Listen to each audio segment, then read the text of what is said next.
Salut à toi, j'espère que tu vas bien. Allez, on est reparti pour un nouveau tirage. On va aller voir de quoi on nous parle aujourd'hui. Allez, je vais prendre l'oracle. Dis-moi encore que tu m'aimes. J'espère que tu passes un bon week-end. Hop. Allez. On est parti. Allez, de quoi on parle? Alors, de souffrance, d'incohérence et d'illogisme. Ok. Alors, voilà. Donc, je vais la rapprocher parce que tu vas pas voir grand-chose. Bon, j'espère que ma caméra ne va pas se casser la gueule. Enfin bref. Alors, pour ce faire, je vais juste prendre le bouquin. Alors, impuissante vérité et incompréhension totale, avec un gros point d'exclamation. Alors, bon, je vous fais la lecture. On ne peut pas toujours tout comprendre et faire comprendre à l'autre ce que l'on ressent et comment on le vit.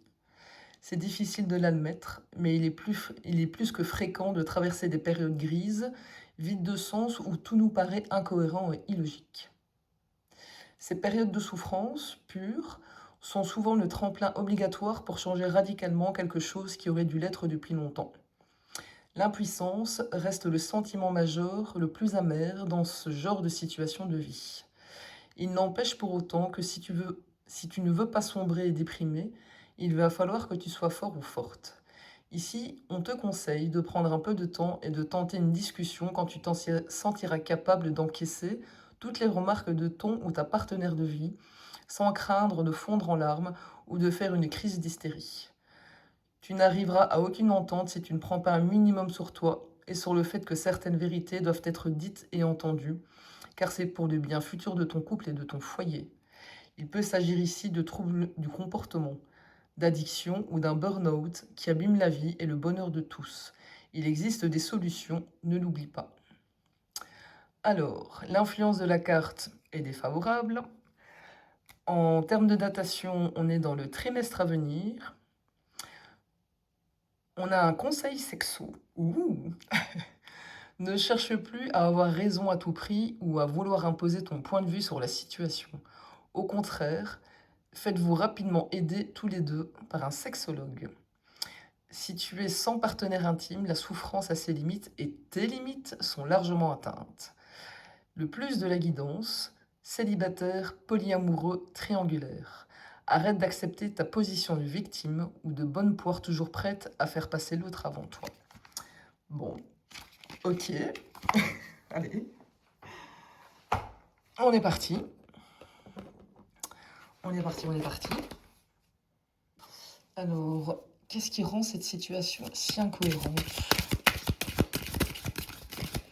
Qu'est-ce qui rend cette situation si incohérente?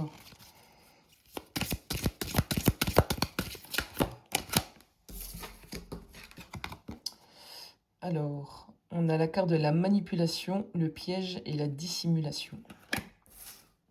Ok. Alors là, la manipulation, ça renvoie une dynamique où l'information, les émotions, ou le comportement, ou les comportements plutôt, sont influencés de manière consciente ou non. Ça n'implique pas forcément qu'une personne soit manipulatrice au sens absolu, mais ça peut aussi parler d'une relation où chacun agit avec des stratégies et de la peur ou des non-dits. Là, le piège, moi, ça m'évoque une situation dans laquelle on a l'impression que quoi qu'on fasse, il y a quelque chose qui bloque. Les mêmes schémas peuvent se répéter, donnant le sentiment d'être enfermé. Et quant à la dissimulation, moi, je dirais que ça parle de ce qui est caché. Donc ça peut être des sentiments, des intentions, des informations, ou bêtement une difficulté à dire les choses telles qu'elles sont. Et donc ensemble,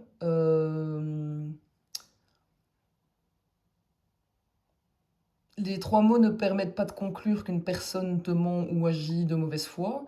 En revanche, dans le langage en tout cas de cet oracle, ça suggère que l'incohérence vient d'un manque de transparence et d'une dynamique relationnelle où tout n'est pas exprimé clairement. Et donc c'est assez cohérent avec la première carte souffrance, incohérence, illogisme qui est sur le chevalet, qui décrit justement une situation difficile à comprendre. Ok, c'est quoi qui est dissimulé dans la situation?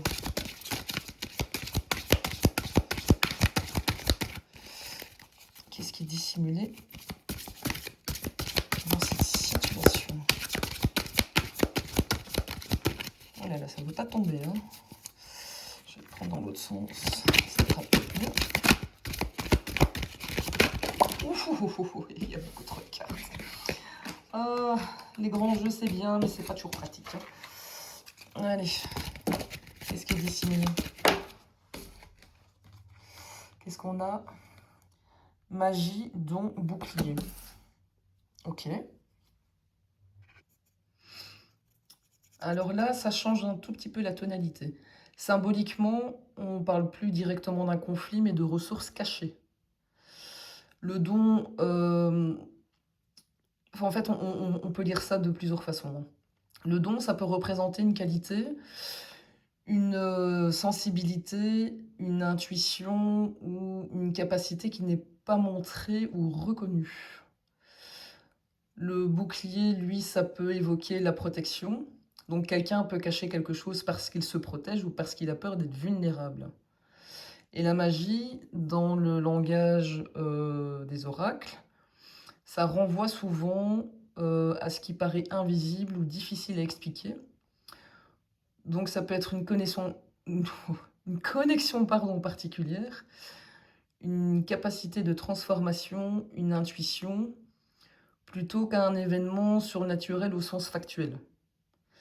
Et donc en reliant cette carte aux précédentes, moi j'aurais tendance à dire que derrière les non-dits et la confusion, il y a avant tout un mécanisme de protection. Le bouclier est vraiment l'élément qui attire mon attention. Moi, il me donne l'impression que quelque chose est gardé derrière une armure. C'est marrant parce que j'ai vraiment l'impression qu'on est dans, dans la guidance précédente avec l'empereur pour ceux et celles qui l'ont vu. Bon, qu'est-ce que ce bouclier protège en fait? Il y a trop de cartes qui sont tombées comme d'habitude. Alors, qu'est-ce qu'on a? On a la démotivation, le désintérêt et le détachement. Ok.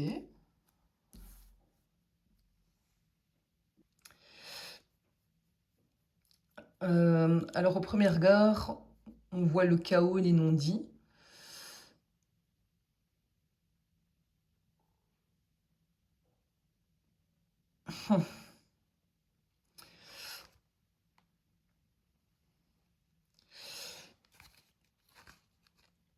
En fait, c'est curieux parce que ça m'évoque absolument rien.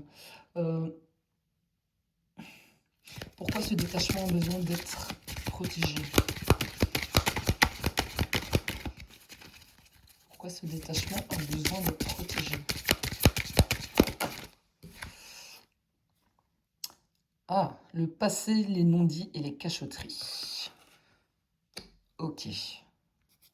Ok, c'est plus clair. En fait, le détachement, c'est pas la racine. C'est une protection. Et c'est cette protection qui renvoie à quelque chose d'ancien, qui n'a pas été exprimé ou qui reste caché. Et ce que j'aime dans cet enchaînement, c'est qu'il ne tourne pas en rond. Chaque réponse remonte d'une couche supplémentaire. Ok.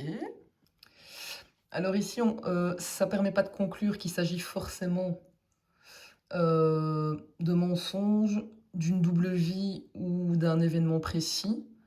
Ça peut aussi très bien symboliser des émotions qui n'ont jamais été exprimées, des blessures anciennes, des choses tues pour éviter justement le conflit, ou des faits du passé qui continuent d'influencer le présent.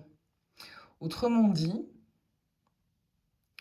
moi ici ça me parle davantage d'un héritage du passé que d'une preuve sur ce qui se passe aujourd'hui. Et à ce stade, je voudrais savoir quelle est la nature de ces non-dits. Allez, c'est quoi la nature de ces non-dits? Hop, hop, hop, hop, hop, ça s'emballe, ça s'emballe, ça s'emballe. Trop de cartes, tu la carte. Allez. Mais c'est pas possible, hein. C'est pas possible. Je sais pas. Enfin. Bon, je suis désolée. Il y a mon jeu de cartes là qui s'emballe complètement. Allez, la nature de non-dit. Une seule carte, s'il vous plaît. C'est pas possible. Bon, écoutez, il y en a 3. Comme ça fait 3 x 3, bah écoutez, je vais les prendre, hein, parce que sinon, on va y passer la nuit. Alors, on a preuve, signe inattendu. Ah, c'est marrant, je l'ai jamais eu celle-là. Trouble, flou, addiction. Et prise en charge, cicatrisation, convalescence. Ok. Je vais juste aller voir la carte trouble, flou, addiction. Ok.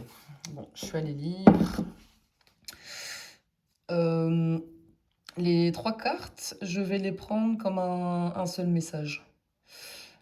La première, celle-là, ça parle de quelque chose qui peut émerger, quelque chose qui peut attirer ton attention ou te permettre de voir une situation sous un nouvel angle. La deuxième carte évoque une période émotionnellement plus sensible. Donc c'est celle que je suis allée voir dans le livre et d'ailleurs ils insistent sur le fait que l'entourage, certaines paroles ou certains sous-entendus peuvent avoir un impact plus fort que d'habitude. Et on peut se sentir perdu, fatigué et ne plus savoir exactement où est-ce qu'on en est. Mais ce qui est intéressant, c'est que la troisième carte qui vient immédiatement équilibrer cette énergie, celle-ci, alors elle parle de prise en charge, de cicatrisation et de convalescence. Autrement dit, ce qui remonte à la surface n'est pas forcément là pour faire tomber la personne ou te faire tomber toi, si c'est toi qui vis cette situation. Au contraire, ça peut être le début d'un processus de réparation ou de guérison. Et donc, ces 3 cartes racontent une progression, un déclic, une période de confusion et une phase de reconstruction. Ouf, ça c'est lourd, hein. C'est quoi la nature de cette épreuve? On va aller voir. Bon, si c'est toi qui vis ça, tu me le mets en commentaire. Ou si ça te parle, tu connais une personne qui vit la même situation. Alors, on a la carte de la clairvoyance, modération et précaution. Ok. Alors, la nature de cette épreuve, ou je dirais même un signe inattendu, c'est peut-être quelque chose qui arrive de... Non, pardon, c'est peut-être pas quelque chose qui arrive de l'extérieur. En fait, il peut s'agir ici d'une prise de conscience, parce qu'avec la clairvoyance, le voile se lève et on voit enfin une situation pour ce qu'elle est. Donc il n'est plus question de fantasme, de projection, d'interprétation, mais d'une vision beaucoup plus juste. La modération, elle montre que cette compréhension ne pousse pas à agir dans la précipitation et dans l'excès. Au contraire, elle invite plutôt à retrouver un équilibre et à ne plus agir sous le coup de l'émotion, mais avec davantage de recul. Et là, la précaution rappelle que cette nouvelle lucidité demande du discernement. Voir plus clair ne signifie pas foncer tête baissée. Ça signifie avancer avec beaucoup plus de sagesse d'observation, de prendre le temps de comprendre avant de poser un acte. Et donc euh, la véritable épreuve, en fait, c'est le moment où vous ne pourrez plus vous raconter d'histoire à vous-même ou à toi-même. Et quand la clairvoyance s'installe, les réponses, elles deviennent souvent évidentes. Et c'est précisément à ce moment-là que les cartes demandent de ne pas confondre lucidité et précipitation. Ouhou. Bon, ça répond toujours pas à ma question. Quelle vérité ne pourra plus être ignorée après cette clairvoyance? Quelle vérité ne pourra plus être ignorée?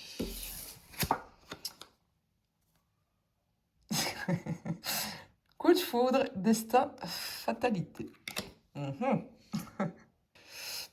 Bon, ici, la vérité qui ne pourra plus être ignorée est quand même particulièrement puissante. Dans le langage, toujours de l'oracle, ça peut symboliser une évidence qui s'impose.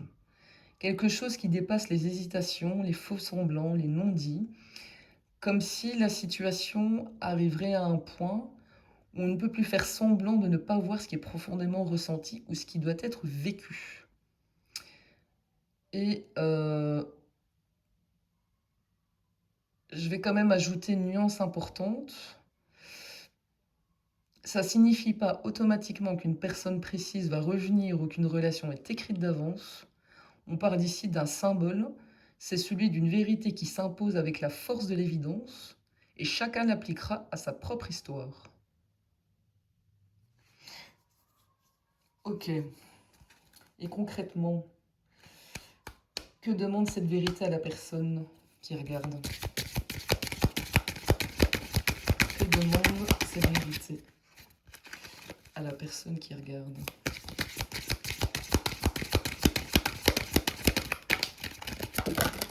Hop, hop, hop, hop, hop. Écoutez, je vais juste prendre celle-là parce que ça fait beaucoup, beaucoup, beaucoup, beaucoup. Et là, on a la carte de l'avenir, de la chance et de l'inconnu. Ce qui est assez fascinant, c'est qu'ici, on ne demande pas de s'accrocher au passé. On ne demande pas non plus de contrôler l'issue. On demande de regarder vers l'avenir. La carte parle de chance, mais aussi d'inconnu. Autrement dit, la vérité qui s'impose ouvre une porte vers quelque chose qui n'est pas encore écrit. Et donc, il y a une invitation à accepter de ne pas tout maîtriser, à faire confiance à ce qui se construit, je vais y arriver, plutôt qu'à ce qui se répète. Et pour aller même encore plus loin, je me sens motivée là d'un coup. Tant qu'on reste enfermé dans les non-dits, les cartes parlent de souffrance, de piège et de détachement. Et dès que la clairvoyance apparaît, elle parle plus du passé, elle parle de l'avenir. Un peu comme si la véritable chance n'était pas de revivre ce qui a été, mais d'avoir enfin la liberté d'accueillir ce qui vient. Ok. C'est bien profond ça. Bon, c'est quoi le premier pas vers cet avenir? Alors, je sais pas du tout à qui ça parle, hein, mais moi je suis complètement partie dans mon trip là. Je vais mettre en commentaire. Alors, quel est le premier pas vers cet avenir? S'il vous plaît, une petite carte. Sinon, je vais chercher à la coupe. Allez.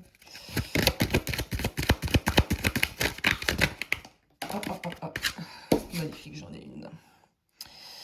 La désorientation, la perte et la déroute. Ouh là là. Et en dos de paquet, j'ai la carte de l'hypocrisie, mièvrerie, fourberie. Ok. Ok. Alors, à première vue, on pourrait se dire que c'est négatif, mais ça, j'en suis pas convaincue. J'ai plutôt l'impression que là, le jeu répond de manière très paradoxale. Le premier pas vers cet avenir, en fait, c'est de ne pas tout comprendre, Ici, ça parle d'une désorientation, de perte de repères, et finalement, c'est logique. Lorsqu'une vérité éclate, d'office, les anciens repères ne fonctionnent plus. Et en fait, ben, on ne sait plus exactement où on va, parce qu'on ne peut plus revenir à ce que l'on croyait avant. Et le dos de paquet qui accompagne ce passage, moi je le verrais comme carrément comme l'ombre qui accompagne ce passage. Ça donne comme un rappel que dans cette période de transition, il faut faire attention aux faux semblants, mais il faut aussi faire attention à ce que l'on accepte uniquement pour préserver une apparence ou à ce qui sonne fou. Et ici, il y a quand même une invitation à ne plus construire l'avenir sur ce qui manque d'authenticité. Ce qui me frappe un peu, en fait, moi je trouve que ce tirage, il raconte presque un parcours initiatique. Parce qu'on a la souffrance, les non-dits, la prise de conscience, une vérité qui s'impose, un avenir qui s'ouvre, et puis il y a le vide entre les deux. Et ce vide, en fait, c'est quoi? C'est la désorientation de cette carte-là. Et je trouve ça très humain, à vrai dire. Quand une croyance ou une relation ou une certitude s'effondre, ben, le premier pas, ce n'est pas toujours de savoir où aller, c'est souvent d'accepter que l'ancien chemin ne peut plus être suivi. Et d'ailleurs, cette dernière carte donne presque une phrase de conclusion, en tout cas pour ce bloc-là. C'est qu'avant de retrouver sa route, il faut parfois accepter de ne plus reconnaître l'ancienne. Et c'est précisément dans cette paire de repères que peut naître un chemin beaucoup plus authentique. Ouf, ça c'est... Comment je veux dire? C'est ce que j'appelle dans mon jargon. Excusez-moi du terme, hein, pour les plus sensibles, moi j'appelle ça carrément de la branlette intellectuelle. Mais bon, c'est pas grave. Bon, allez, on continue. Bon, allez, on va arrêter de philosopher, hein. Alors, moi je voudrais savoir quelle énergie domine actuellement cette personne envers cette situation. Attendez, je vais juste ranger mon jeu. Comme ça, je ne dois plus m'en préoccuper.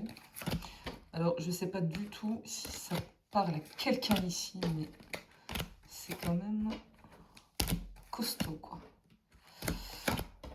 Vous me direz hein, si vous aimez bien ce genre de réflexion.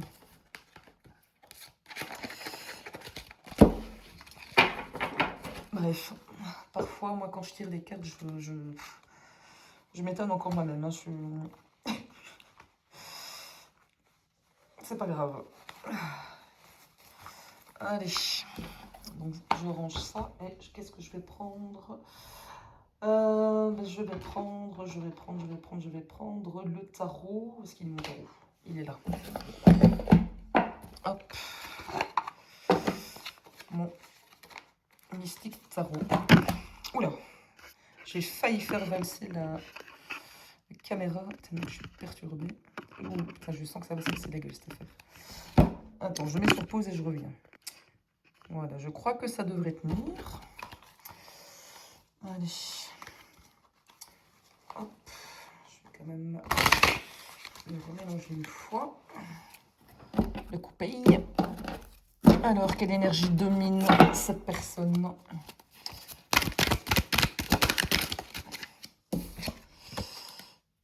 Le 10 de coupe. Ok. Alors ça, c'est une carte qui parle d'accomplissement émotionnel, mais surtout d'un idéal du cœur. Cette personne peut être habitée par le besoin de retrouver une harmonie, une paix intérieure ou une relation qui fasse profondément sens.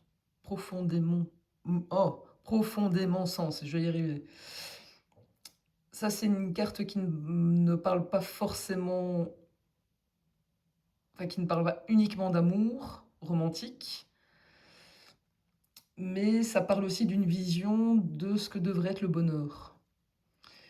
Et ce qui me touche dans cette carte, c'est que, en fait, elle arrive en tout premier.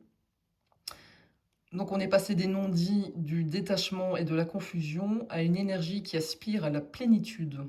Et symboliquement, ça raconte qu'au-delà des mécanismes de défense, en fait, il existe quand même un désir d'équilibre émotionnel.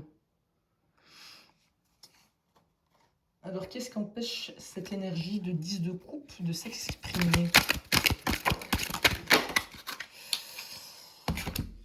Euh, Alors on a le 4 de bâton mais inversé.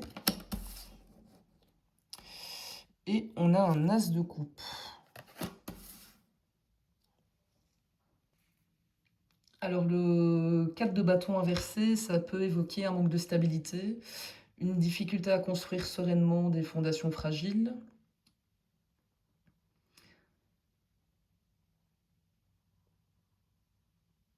Un sentiment que quelque chose n'est pas encore à sa place. Et donc, selon les traditions, ça peut aussi parler de désaccord, de retard ou d'un foyer qui ne trouve pas son équilibre. L'as de coupe, ça représente une ouverture émotionnelle, un élan du cœur, le début d'une nouvelle expression affective ou une possibilité de renouvellement sur le plan émotionnel. Et donc, ce qui me frappe ici, c'est que le blocage, en fait, ne vient pas du cœur. L'as de coupe est présent et symboliquement, il y a un potentiel émotionnel, une ouverture possible. En revanche, le 4 de bâton inversé, ça montre que quelque chose dans la structure ou dans les fondations ne permet pas encore à cette énergie de s'exprimer pleinement. Et donc, c'est pas forcément l'émotion qui manque, c'est peut-être le cadre dans lequel elle pourrait se vivre sereinement. C'est quoi ces fondations qui doivent encore être construites avant que cette énergie puisse s'exprimer?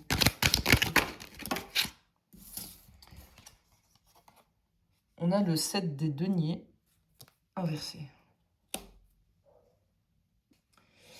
Alors ça peut évoquer l'impatience ou le découragement, le sentiment que les efforts n'ont pas encore porté leurs fruits, une difficulté à croire qu'il est encore possible de construire sur des bases solides, ou le besoin de revoir la manière dont on investit son énergie. Et donc ici, les cartes disent que les fondations ne sont pas émotionnelles. En fait, elles parlent plutôt de la manière dont on construit. Et ici, clairement, le 7 de denier inversé, ça évoque une perte de confiance dans le processus, un peu comme si on regardait tout ce qui a été semé en se demandant « mais à quoi bon ?»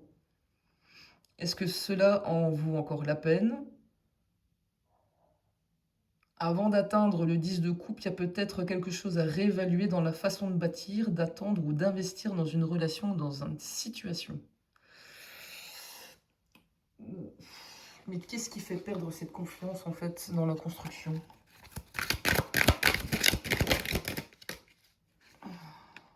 Le roi d'épée inversé. Ok. Hop, hop, hop, hop. Je range mon jeu parce qu'il y a tout qui se casse la gueule. Le roi d'épée inversé. Ok. Ah ah. Alors, le roi d'épée inversé, ça c'est une carte très complexe, je trouve. Symboliquement, ça peut parler d'une communication qui s'est durcie, d'une autorité mal vécue, d'une difficulté à exprimer la vérité avec justesse, ou encore un mental qui prend toute la place au détriment du cœur. J'ai vraiment l'impression qu'on nous parle de l'empereur de la guidance précédente. On peut aussi voir une personne qui s'est enfermée dans ses certitudes ou qui protège sa vulnérabilité derrière le contrôle, la distance et la froideur. Et donc, si on met les cartes bout à bout, moi j'ai l'impression que ce n'est pas le manque d'amour qui ressort, c'est une rupture dans la communication, dans la confiance ou dans la manière de construire. Et donc le roi des épées inversé semble montrer ici qu'à un moment, il y a quelque chose, ouais, un événement ou quelque chose qui s'est figé. Des paroles qui n'ont pas été dites, des paroles qui ont profondément blessé, une rigidité ou une façon de gérer les émotions en restant dans le mental. Et donc, oui, je crois que c'est le prolongement de notre empereur tout à l'heure. Et donc, que cherche réellement à protéger ce roi des épées inversé? C'est pas possible, hein, ça. J'ai l'impression que c'est une histoire sans fin, ce truc. Ouf. Ça, c'est clair, net et précis. Ok. Je vous la montre parce qu'elle est très jolie, mais on a un roi de bâton inversé. Oh, oh. Alors, le roi de bâton à l'endroit, ça c'est un leader, quelqu'un qui agit avec assurance et qui ose. Inversé. Là, on est plutôt sur une énergie qui a perdu sa direction. Et donc, il a de la difficulté à passer à l'action. Il a un orgueil blessé. Il a peur de perdre le contrôle de son image ou encore un élan qui n'arrive plus à s'exprimer sainement. Et donc, il semble protéger quelque chose de très particulier. Et donc, on passe de la tête au feu intérieur, un peu comme si la barrière, un peu comme si, pardon, derrière le contrôle, derrière la froideur ou la distance, se cache une difficulté à assumer pleinement son élan, sa confiance ou son pouvoir d'agir. Et donc, il y a une tension entre ce qui est ressenti et ce qui est montré. Et ce qui me frappe, en fait, ici, là-dedans, c'est qu'on a deux rois inversés. Alors, en tarot, ça peut symboliser qu'il y a un déséquilibre dans la manière dont cette énergie s'exprime. Il y en a un qui est lié à la pensée et à la parole. Donc ça, c'est le roi des épées. Et le roi de bâton, lui, il est lié à l'action et à la volonté. Donc les deux étant inversés, en fait, on peut y voir une difficulté à aligner ce qu'on pense, ce qu'on ressent et ce qu'on fait. Ok. Alors ce serait quoi si ce roi de bâton se redressait? Ce serait quoi son premier mouvement, pardon? Oh là là, je ne sais même plus m'exprimer moi. Le premier mouvement du roi de bâton s'il venait à se redresser. Ce sera un 3 de coupe.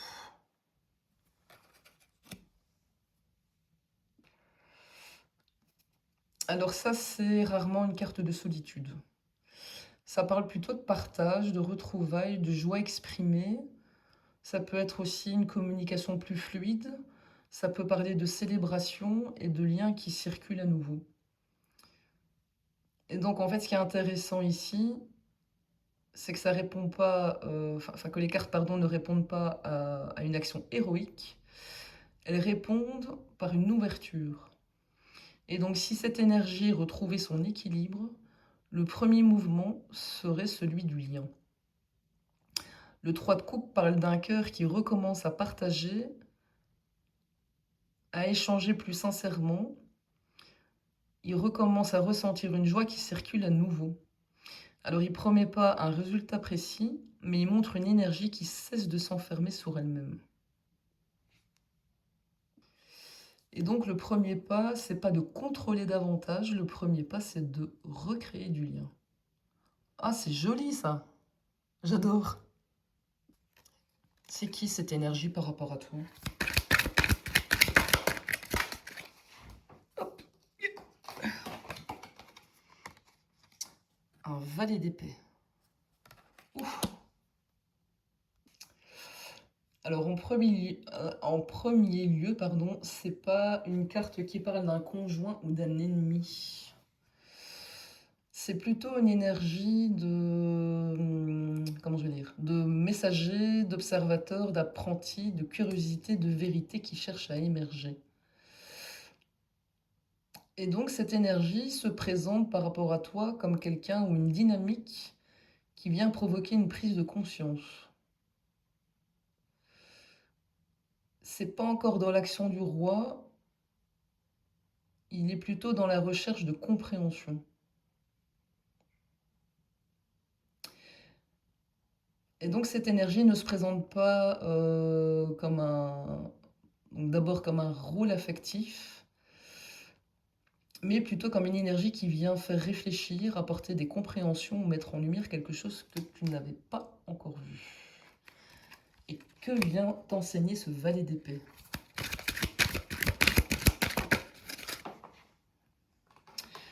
Il vient t'enseigner le 9 de coupe. Le 9 de coupe qui est souvent associé à la satisfaction, au contentement, au souhait réalisé, mais aussi au fait d'apprendre à connaître ce qui nourrit réellement le cœur. Et donc, ça vient t'apprendre à ne plus chercher uniquement des réponses, mais à reconnaître ce qui t'apporte une véritable satisfaction émotionnelle. Donc, je trouve plus mes mots. Le passage ici entre les deux est quand même intéressant. Le valet d'épée, tu cherches, tu observes, tu questionnes. Le 9 de coupe, tu découvres ce qui te comble réellement. Autrement dit, la recherche de vérité n'est pas une fin en soi, elle conduit vers une meilleure connaissance de tes propres besoins et de ce qui procure un sentiment d'accomplissement. Et donc, je crois qu'à un moment donné, il faudra arrêter de tout disséquer et accueillir ce qui est déjà là, ce qui procure de la joie ou de la paix. En gros, c'est ça que ça veut dire. Alors là, tu me diras en commentaire si ça te parle à toi, si toi tu es concerné directement par ça, ou si c'est la personne en face de toi, et surtout si tu connais cette personne. Ok, alors le prochain mouvement de cette énergie envers toi, si c'est pas toi qui me raconte cette histoire. C'est quoi le prochain mouvement de cette énergie? Le 3 de denier. Alors ça c'est avant tout une carte de construction. Donc là, on y voit des personnes qui mettent leurs compétences en commun pour bâtir quelque chose de solide. Et si tu vois sur la carte, cette fleur est en brique. Donc ça parle de coopération, de dialogue, de reconnaissance mutuelle et de travail commun. Et donc le prochain mouvement de cette personne vis-à-vis de toi, c'est pas une déclaration spectaculaire, mais plutôt une démarche de construction que cette énergie cherche à faire passer par de la compréhension pour arriver à quelque chose de concret où chacun a sa place et où on peut bâtir sur des bases plus solides. Oh mais c'est beau ça! Ça c'est beau ça! Ça c'est vraiment beau. J'adore. C'est quoi le potentiel qui cherche à émerger de tout ça en fait? Oh, là il y en a deux qui sont tombés. Alors on a un 2 de coupe, un 4 d'épée, et en d'autres paquets, j'ai un valet de bâton. Ok. Le potentiel qui va émerger de tout ça, c'est celui d'une rencontre, d'un échange équilibré, d'une reconnaissance mutuelle. Le 2 de coupe ici ne parle pas seulement d'amour, ça évoque deux énergies qui se rencontrent d'égal à égal. Oh putain, ça c'est énorme.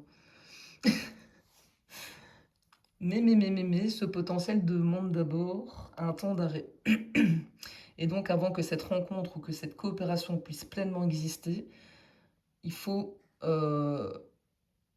poser quelque chose. En fait, il faut sortir du bruit, des blessures ou des tensions pour retrouver de la clarté.